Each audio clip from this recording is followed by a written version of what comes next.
Hello, beautiful, and welcome back to another episode of Beautiful I Am Colored.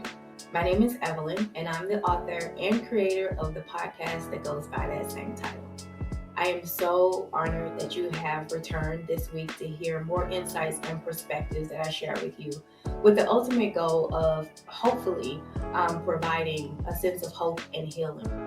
And the reason for that is that there's just so many negative forces right now in the social media arena, news channels, etc. And so my goal is to um, have as much or as many of us spreading positivity as possible, because there needs to be something to counter that. So again, welcome to the channel. I'm so happy that you're here. Today's title of the podcast really kind of harps on that principle of sowing and reaping. I won't be with you long today, at least I don't think so. Sometimes I get to going and things start dropping down, so we'll see how it goes. But stay tuned. Today's topic: you get what you put out. I'll be right back.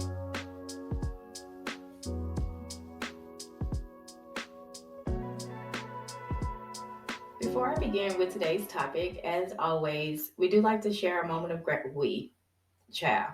Okay, I like to share a moment of gratitude with you, called shout outs and thank you. And this is just a moment where I share a person, place, thing, or idea that has been a positive influence in my life during the course of my week, or by the time you watch this, the previous week for me. And so this week, my shout out and thank you goes to two persons who are family members. My two cousins, Candace and Joy. We had a weekend family meetup for those of us who could in Texas. And it was so awesome to see family I haven't seen in so long in person. We've had Zoom calls like so many of us during the pandemic, but I had not, hugged or seen them like physically. So it was so awesome. And my two cousins, they hosted us. It was so much food, laughing, playing games. And it's just such a blessing to be around family in general. But you know how it is when you have family coming to town and you have to host that extra layer of whatever planning, making sure people are where they're supposed to be at and stuff like that. It does bring an extra level of responsibility. And so I just want to say thank you so much. I've already told them, of course, but I wanted to thank them on my platform for hosting our family this weekend. It was so awesome, which kind of really cascades into the topic for today, which I kind of alluded to in the intro, having to do with the principle of sowing and reaping, which if you have a Christian background or you went to Sunday school and things like that, or if you are more of the secular background where you believe in karma, what goes around comes around kind of thing, then that's the topic that I want to share with you today. And I was just thinking about how graciously like my cousins hosted the family over the weekend between their two residences. And I think when you have just such a giving heart and your intentions are to do it in love, that always comes back multiplied. And one of the things that sometimes I forget, to be honest with you, is when we're thinking about sowing seeds and what the principle is, I tend to think about, okay, if I put the seed in the ground, it's going to come back. But that's only partially true.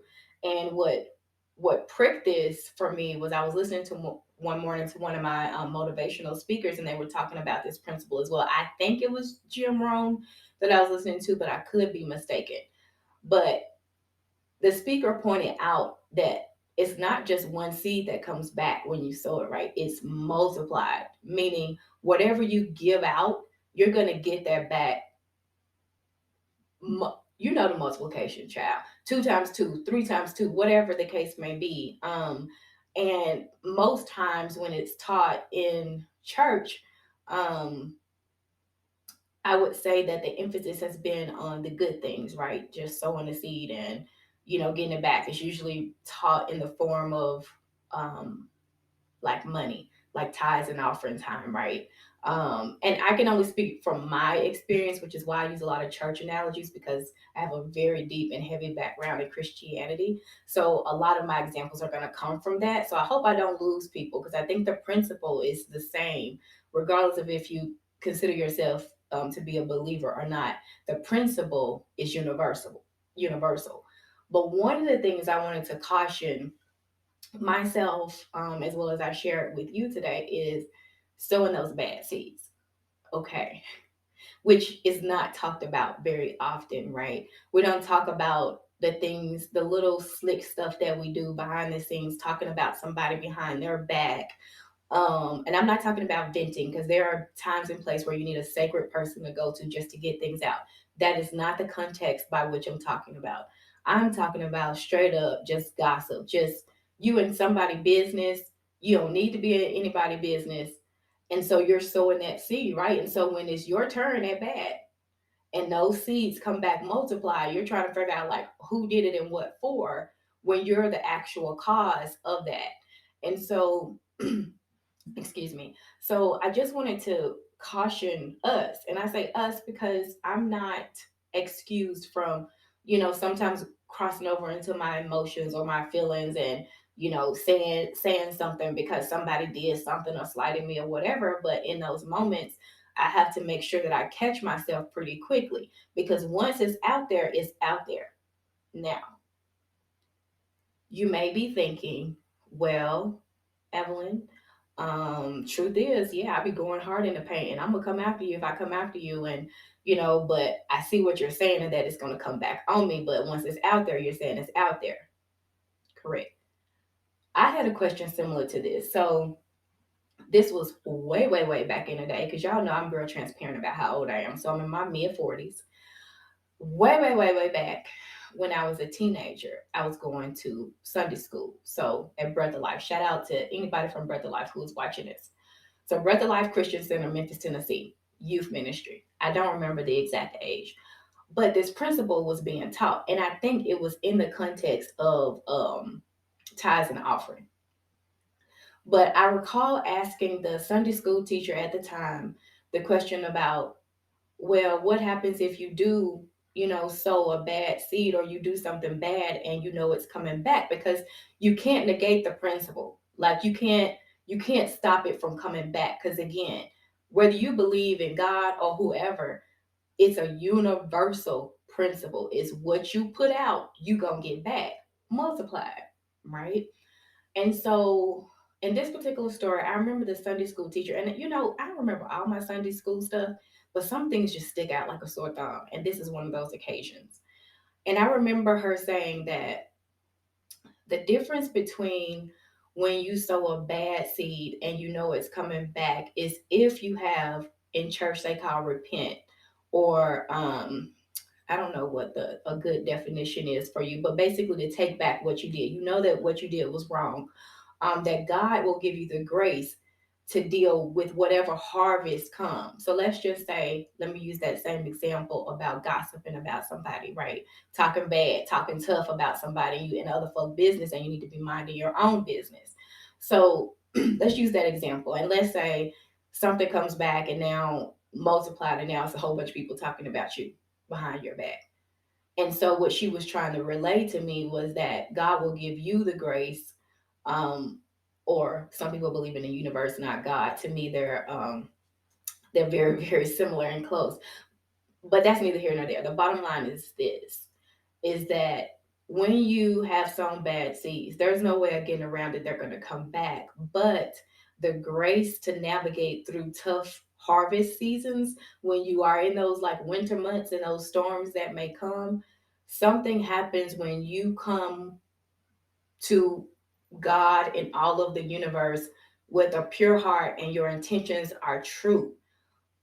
You will get grace to go through it.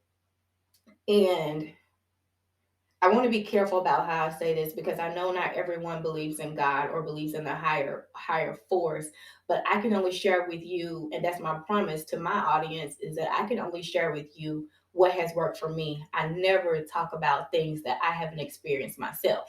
that is reserved for when I have guests on the show and they can talk about different perspectives. But for me, there hasn't been in my life so far a time where I was navigating a storm, or a rough season in life where I didn't get graced to do it. And so when I say grace, what I mean is you can be going through something very tumultuous, whether it's a bad breakup, whether it's a child that is acting a fool, or a young adult that's acting a fool, and the repercussions fall on you as the parent. There has not been one single time that I have not surrendered, if you will, and said, I don't know what is happening right now, but I just need grace to get through it. And yes, getting back to grace. So the peace that you get. So it's not like you're not impacted, like you faking or something like that. It's not like that. It's just that something.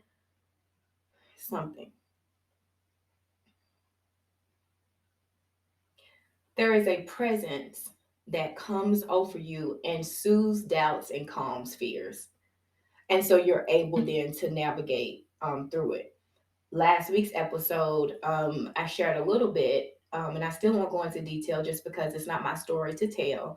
It's one of my kids' story or young adult stories to tell, but we were really in a kind of a pickle, and it was something that I never thought that our family would be involved in, to be honest with you. But I will just tell you, while I was a little bit worried initially, I just knew that it was going to work out. And of course, it did work out. But had I not gotten to a place of, can I say it to you, of when it's all said and done and it's out of your hands and just leaving it to the universe, leaving it, my belief is, to God, then I think it would have been a lot more challenging to navigate. And so I told you I wasn't going to be here long this week, and I'm not. Here's what I would like to say in terms of leaving you with hope for this week. And that is, whether you are seen or what you're doing is being seen by other folk, or whether it's not being seen by other folk, do good, sow good seed, do something nice. If you feel yourself, conjuring up, talking about somebody, or, doing some stealing, and I ain't talking about just overt stealing, because, we can do covert stealing around too.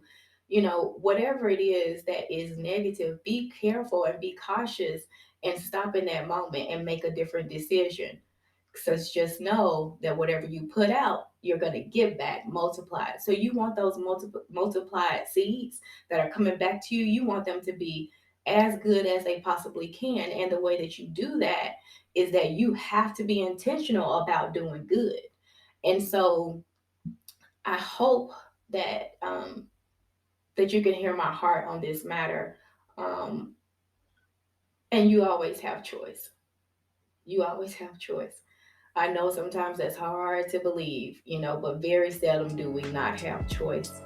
Um, but we do. And so, again, sow good seed. Sow good seed, plant good seeds. And I'll be back again next week with another insight and perspective to share. But in the meantime, it is always an honor and a privilege to come before you each week. I do not take it lightly. But ultimately, always remember that the future you is waiting on you. So until next time, beautiful, have a great week, everyone.